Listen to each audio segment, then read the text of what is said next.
의지하는 삶이라는 제목으로 하나님의 말씀을 함께 나누려고 합니다. 올해 우리 교회는 성경 완독을 위한 달리기를 하고 있습니다. 신약뿐만 아니라 구약을 읽을 때 많은 은혜를 받게 됩니다. 이스라엘 백성들의 삶을 구체적으로 들여다볼 수 있어서 참 흥미진진하기도 합니다.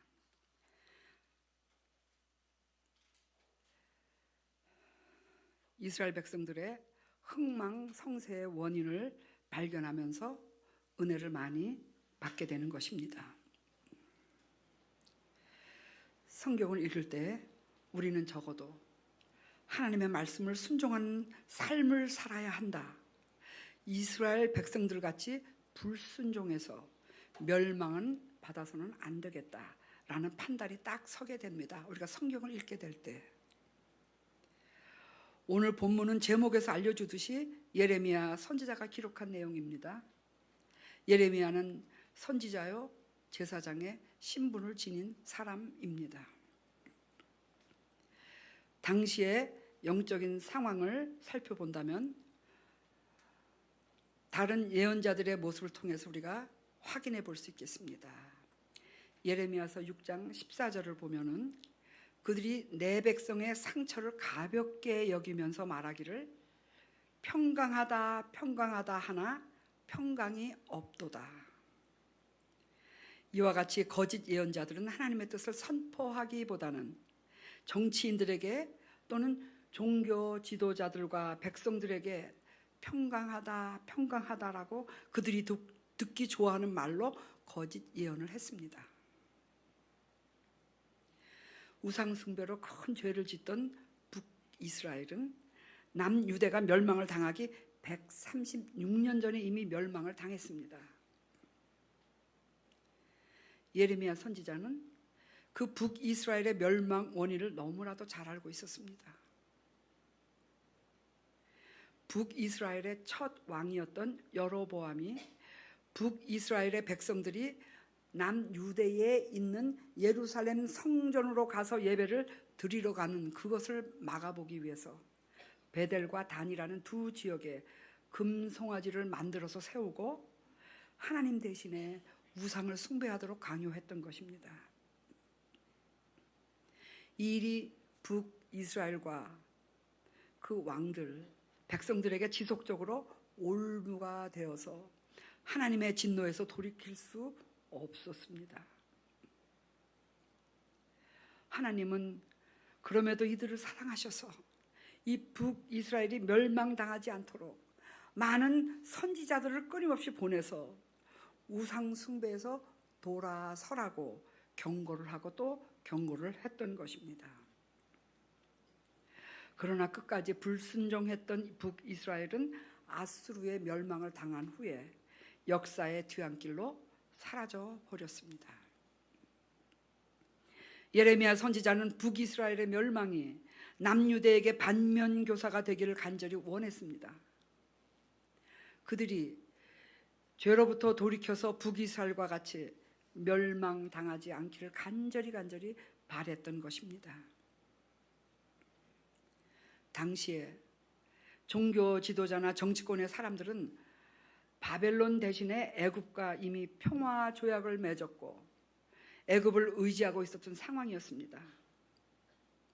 이때 다른 거짓 예언자들은 이미 앞에서 설명했던 대로 평강하다고 정치권들이 듣기 좋아하는 말만 했습니다.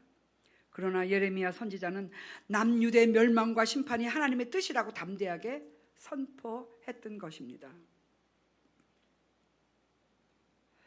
그리고 애굽 대신에 바벨론을 의지하라고 하니 정치 종교계 주류 세력들로부터 얼마나 많은 미움을 받았겠습니까? 예레미야 선지자는 동족을 배반하고 선동했다는 이유로 많은 박해를 받았습니다. 그래서 구덩이에 갇히기도 하고 시위대의 뜰에 갇히기도 했던 것입니다. 예레미야 선지자는 눈물 없이는 사명을 감당할 수 없었습니다.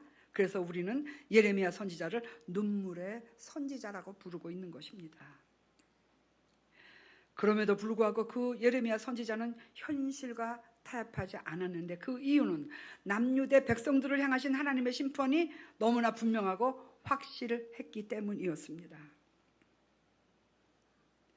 오늘의 본문은 우리에게 사람을 의지하는 자의 삶과 하나님을 의지하는 자의 삶의 결과에 대해서 말씀해주고 있습니다. 오늘의 본문 말씀은 약 지금으로부터 2600년 전의 말씀입니다.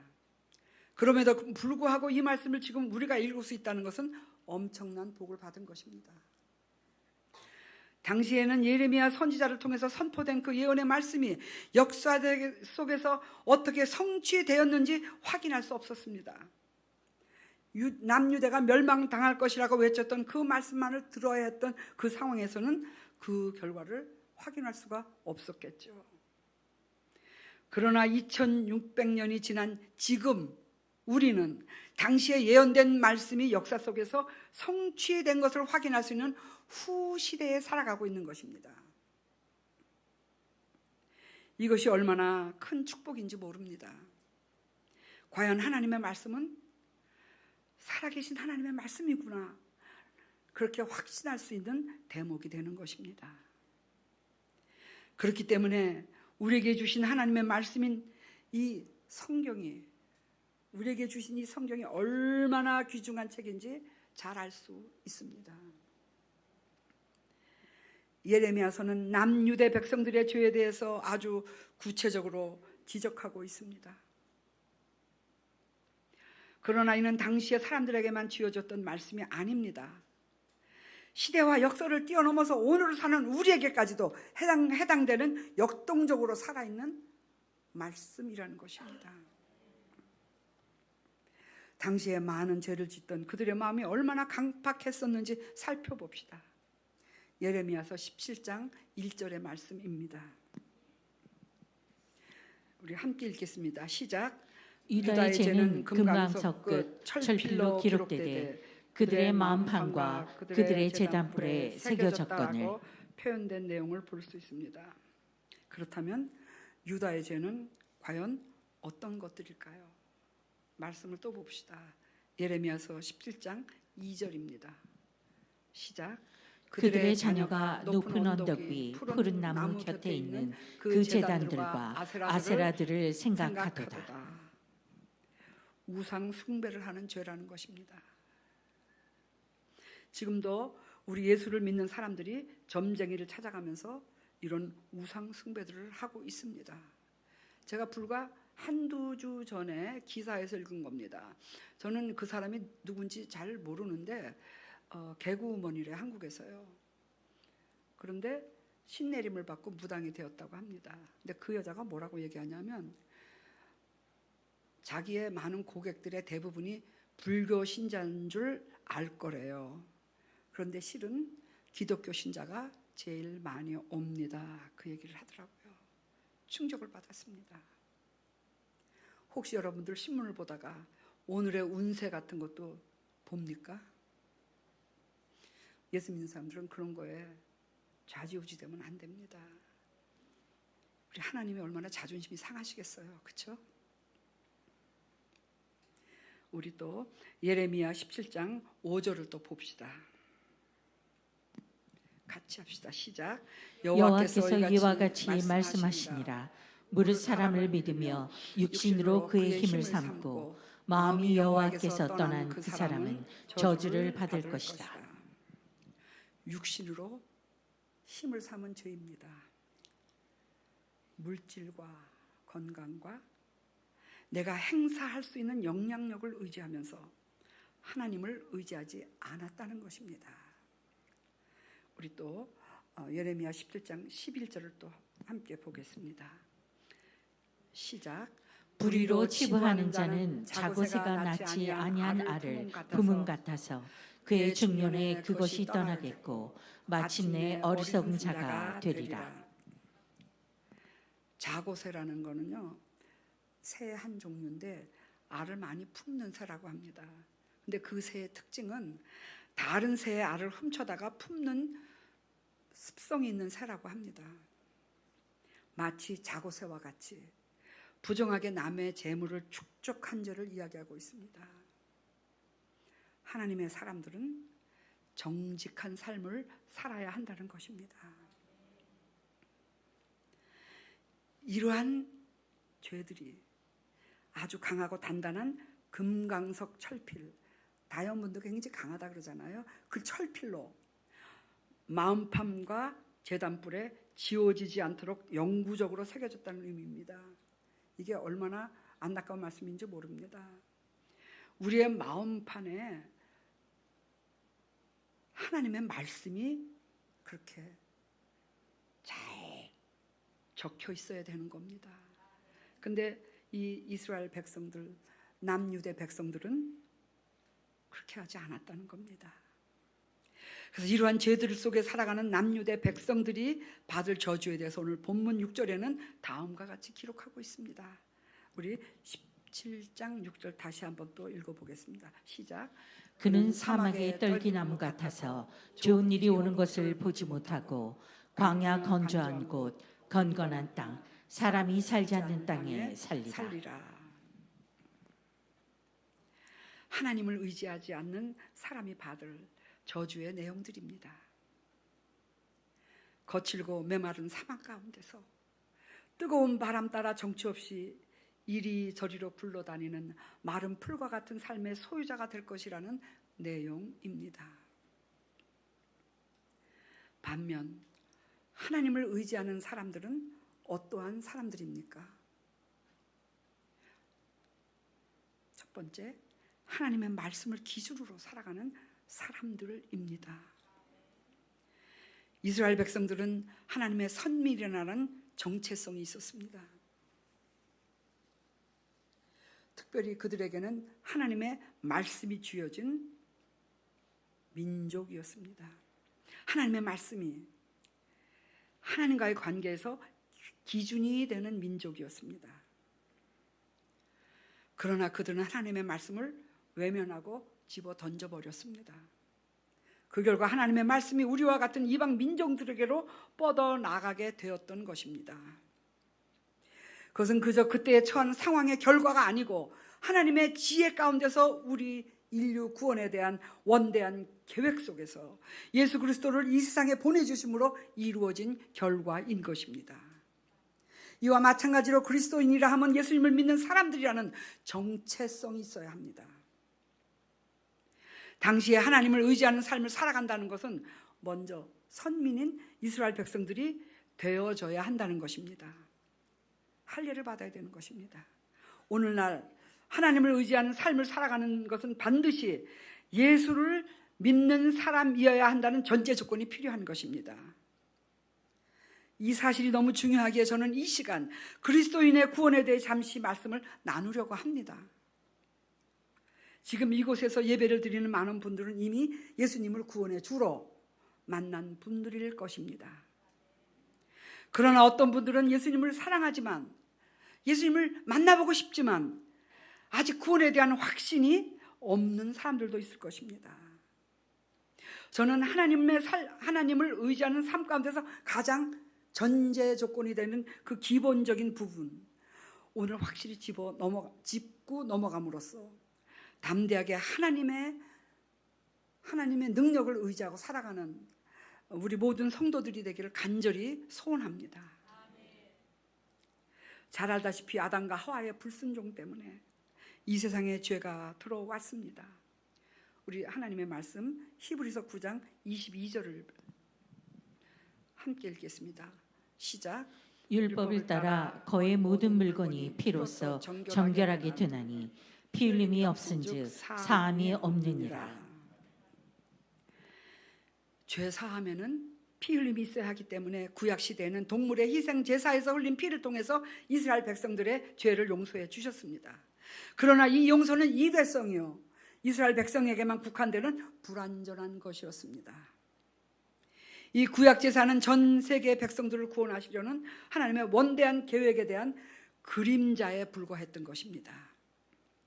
하나님께서는 그 그림자의 실체이신 예수 그리스도를 이 세상에 보내주셔서 우리의 죄를 대신해서 십자가에서 형벌을 받게 하심으로 예수를 믿는 그 누구나 예수님의 피로 죄 용서받을 수 있는 길을 열어주셨던 것입니다.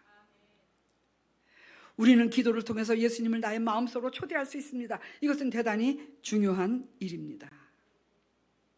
저는 우리 교회에 온 다음에 이런 구원에 대한 설교를 지금 3번에서 4번 정도 걸쳐서 하는 것 같아요. 대부분의 사람들은 주님을 만난 사람들입니다. 그렇지만 그 중에 한 분이라도 아직 구원의 확신이 없다. 그러면은 하나님의 말씀을 전하는 가운데 확인을 시켜드리고 싶은 것이 저의 안타까운 심정입니다.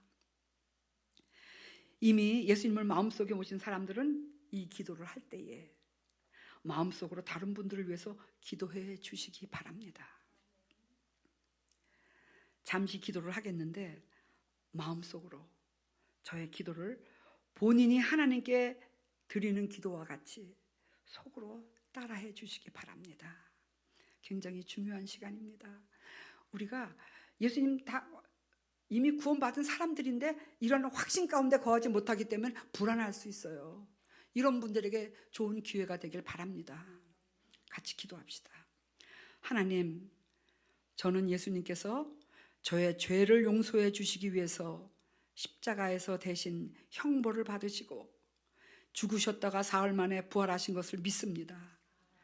그 사실 때문에 저의 죄가 용서받은 사실을 믿습니다. 예수님, 지금 저의 마음의 문을 엽니다. 저 속에 들어오셔서 저와 함께 살아주시옵소서. 이제부터 저의 마음과 저의 삶을 친히 주장해 주시옵소서. 예수님의 이름으로 기도합니다. 아멘.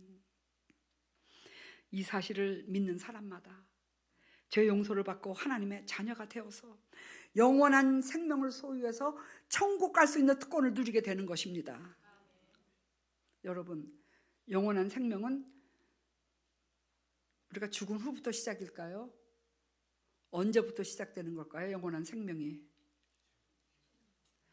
예수님을 영접한 그 순간부터 영원한 생명은 시작되는 것입니다.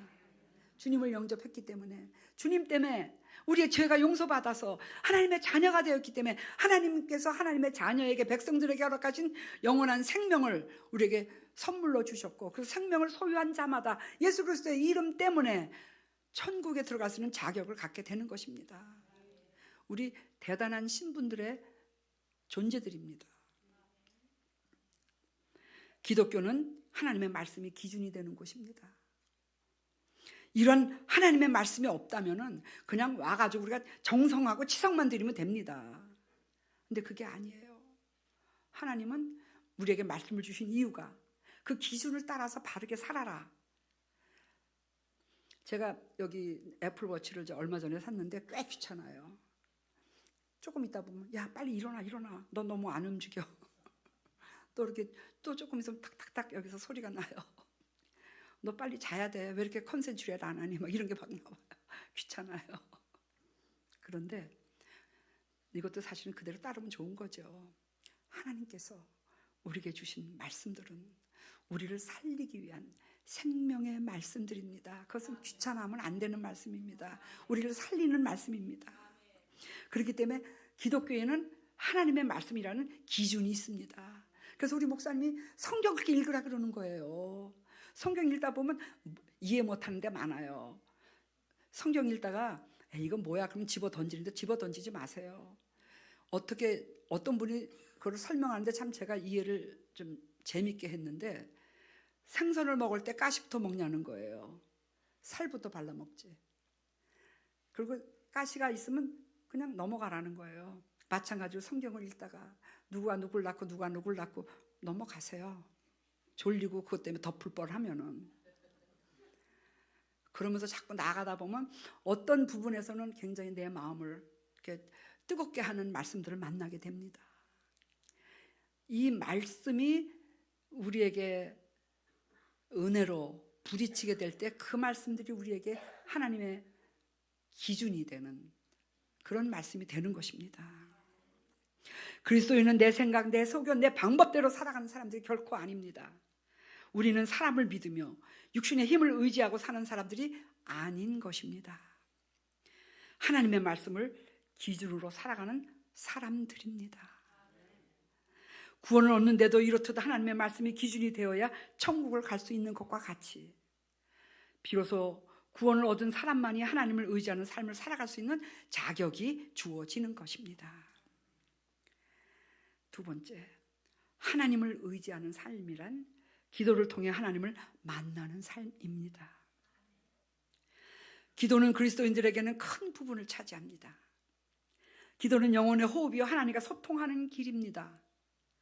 하나님을 믿는 사람들에게 기도를 할 수 있다는 것은 대단히 큰 복입니다.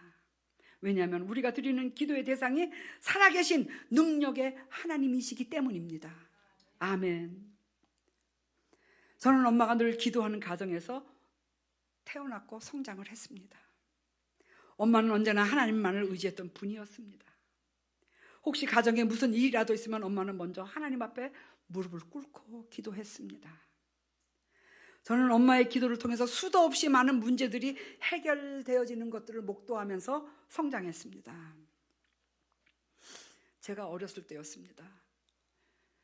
제 제일 큰 오빠인데 1960년도 초에 한양대학 토목과를 졸업했습니다.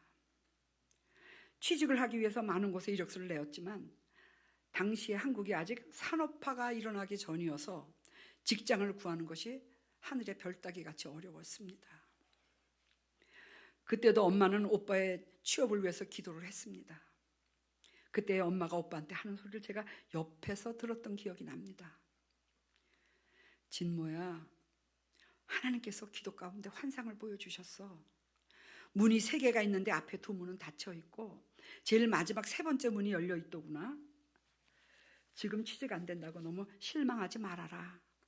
너의 취직은 이제부터 3번째 회사를 네가 이력서를 들고 갔던 그곳에서 짭을 얻게 될 거야 라고 말씀하셨습니다. 과연 엄마의 기도의 응답대로 3번째 회사인 대림산업에 취직이 되었습니다.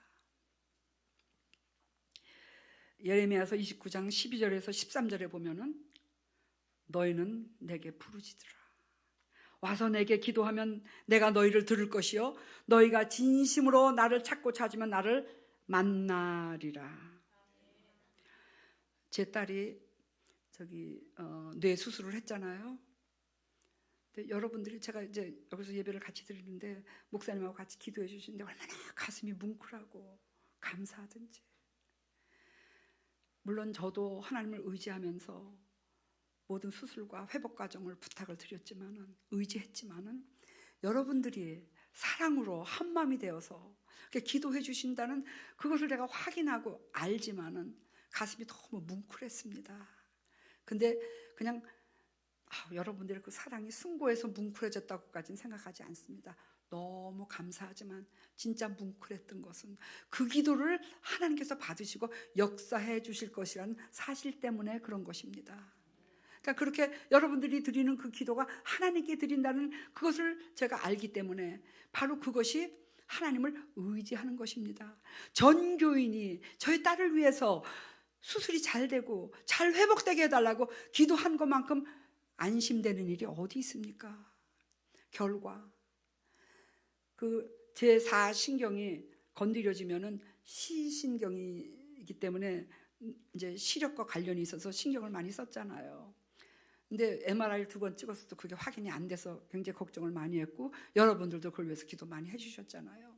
수술할 때 그게 없대요. 안 지나갔대 그쪽으로요. 그래서 그 혹을 다 잘라낼 수 있었다고 합니다. 다른 거 건드리지 않고. 그런데 회복을 위해서 수술 후에 ICU로 들어가잖아요. 근데 희한한 증세가 나타난 거예요. 이렇게 사람이 몸이 앞으로 굽어졌다 뒤로 자빠졌다 자꾸 그러더래요. 근데 더 걱정이 되는 건 그 설전이 왜 그러는지를 모르는 거예요. 근데 그게 뇌하고 관련된 일이 아니었습니다.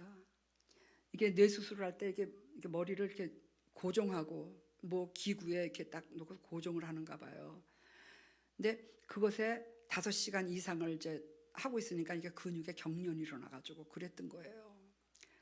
근데 여러분들 진짜 기도 가운데서 하나님께서 우리 큰딸에게 지혜를 주셨습니다.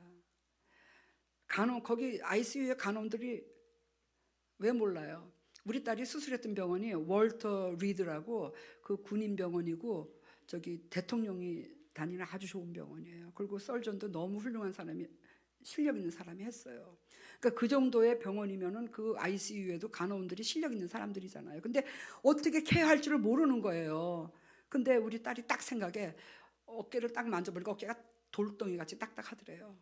그래서 거기를 이걸로 해서 꽉 눌러준 애가 근육 경련으로 막 이렇게 되는 애가 갑자기 딱 회복이 되더래요. 물론 그걸로 다 끝난 건 아니었습니다만은 이제 그렇게 될 때 이제 치료법을 아는 거예요. 근데 저는 그것이 하나님을 의지했더니 하나님께서 그런 지혜들도 허락하셨구나, 그런 생각이 들면서 하나님께 그렇게 감사를 드렸습니다. 그 딸이 이제는 자동차를 운전하고 다닙니다. 여러분의 기도 감사하고 저와 여러분들의 기도를 들어주신 우리 하나님께 영광을 돌립니다. 우리의 기도를 들으시고 응답해 줄 수 있는 분이 바로 능력의 하나님이라는 사실이 우리에겐 큰 기쁨이요 충격이 될 정도입니다. 어떠한 문제든지 하나님 앞으로 가까이 나와서 기도로 아뢰시기 바랍니다. 그분은 꼭 응답을 해 주시는 분이십니다. 우리는 우리 혼자 이 세상을 살아가는 존재가 절대 아닙니다. 우리 예수님께서 마태복음 그 마지막 때 승천하시기 전에 우리에게 주셨던 말씀의 내용이 있죠. 마태복음 28장 20절에 보니까는 내가 세상 끝날까지 너희와 항상 함께 있겠다라고 약속해 주셨기 때문에 우리는 결코 혼자가 아닙니다. 누구든지 예수님을 마음으로 영접한 사람들은 하나님의 자녀가 되기 때문에 그 속에 성령님이 함께 들어가셔서 이 세상 끝날까지 우리를 지켜주시고 보호해 주신다는 말씀인 것입니다. 여러분들 절대 혼자가 아닙니다. 깜깜한 밤을 가도 혼자가 아닙니다. 하나님을 의지하고 나가면 되는 것입니다. 그래서 우리의 기도는 허공을 치는 헛된 기도가 아닌 것입니다. 우리 교회에서는 성도들을 위해 항상 기도하고 있습니다. 아름다운 동산교회에 나오는 성도들이 구원을 얻게 해주시고 그것으로 끝나지 않고 그들의 믿음이 성장하게 해주세요. 그리고 성숙한 믿음의 소유자들이 되어서 하나님의 영광을 구하는 그러한 삶을 살아가는 성도들이 되게 해달라고 한 사람 한 사람 호명해가면서 기도합니다. 또한 우리 아름다운 동산교회가 이 주위에서 귀감이 되는 교회, 영혼을 살리는 교회가 되게 해달라고 매일 기도하고 있습니다. 그렇기 때문에 이곳에 앉아 계신 여러분들은 대단히 복을 받은 사람들입니다. 아멘. 오늘 본문의 말씀인 예레미야 17장 7절에서 8절의 말씀은 하나님을 의지하는 삶을 살아가는 성도들에게 지금 이 자리에서 함께 예배를 드리는 여러분들에게 주시는 약속의 말씀입니다. 함께 읽으면서 오늘의 말씀을 마치려고 합니다. 이 말씀을 꼭 기억하시면서 하나님만을 의지하고 살아가는 저와 우리 아름다운 동산교회 가족 여러분들이 되시기를 예수님의 이름으로 축복합니다. 우리 함께 천천히 읽겠습니다. 나에게 주신 약속의 말씀으로 생각하면서 시작. 그러나 무릇 여호와를 의지하며 여호와를 의뢰하는 그 사람은 복을 받을 것이라.